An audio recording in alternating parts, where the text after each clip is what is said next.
class. Here there is a person mining. Here there is a ranch with cowhands, and here on this railroad there are cattle making their way to eastern cities. We are going to talk about the rise and fall of the mining and cattle industries. Let's go! In 1959, gold and silver strikes drew fortune seekers to Colorado and Nevada. A major strike then happened on Canada's Yukon Territory.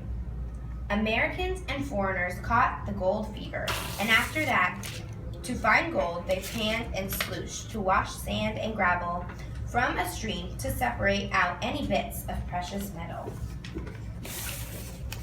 The mining industry created some serious problems. As the workers wishing for gold started to destroy natural territories around them, they sank shafts thousands of feet into the ground to create underground mines. Water cannons blasted away at the hillsides, kaboom, in order to expose gold deposits. Hillsides were stripped of vegetation and rivers became polluted. Dust also caused lung problems, and people became sick. In 1890, the mining boom was over due to the high cost and the quality was dropped. When Joseph McCoy realized that he could bring cattle from Texas to meet hungry eastern cities, the rise of the cattle industry boomed. McCoy's plan made a very profitable business, and ranchers hired cowhands to round up cattle and take them to Abilene. The first cowhands came from Mexico, called vaqueros.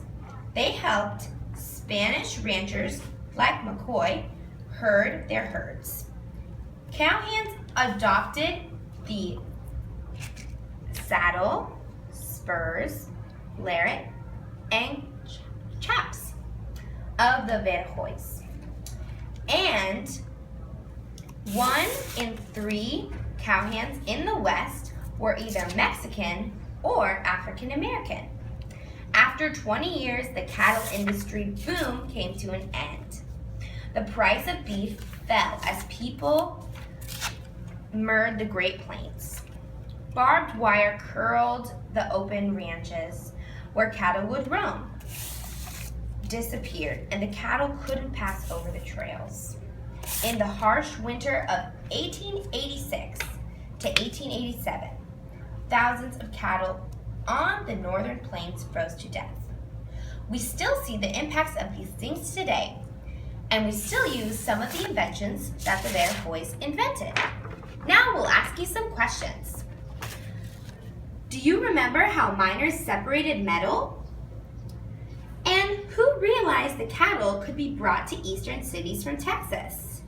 Finally, what were vaqueros? Thank you for listening.